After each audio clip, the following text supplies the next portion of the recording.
Industry వారు వచ్చి government ఏర్పడ్డ వెంటనే వచ్చి పలకరించవచ్చు కదా, మర్యాద పూర్వక కలవచ్చు కదా అన్నారు. శభాష్, కలవాలి రాజులు, మీరు కలుస్తాం కానీ ఒక విజ్ఞప్తి చేస్తున్నాం.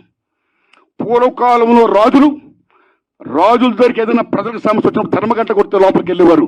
దాని బిఫోరే రాజులే ప్రజల దగ్గరికి వెళ్ళేవాళ్ళు, రచ్చబండి పెట్టేవారు. మీ ప్రజలకు ఏ సమస్య రండి చెప్పండి అని అడిగేవాడైనా అక్కడక్కడిగా తీర్పులు చెప్పేవాడు, సాల్వ్ చేసేవారు, ప్రజలకు మేలు చేసేవాడైనా. ఇదిగో మా ఊరికి చెరువు కావాలి, మా ఊరికి విద్య కావాలి, మా ఊరికి వైద్యం కావాలి, లైక్ దిస్. అలాగా మీ మినిస్టర్లు కూడా అయిన వెంటనే ఇండస్ట్రీని పిలిచి రండి, మీకేం సమస్యలు ఉన్నాయి, నేనేం చేయాలి, మేమేం చేయాలి అని చెప్తే మేము కూడా ఎంత ఆనందపడేవాళ్ళం అండి. మేము మీ బిడ్డలు అండి, చిల్డ్రన్ ఆఫ్ ది స్టేట్. మేము మీకు ఓట్లు వేసిన వాళ్ళమి, మిమ్మల్ని లెక్కించిన వాళ్ళమి, మీ బిడ్డలు మేము.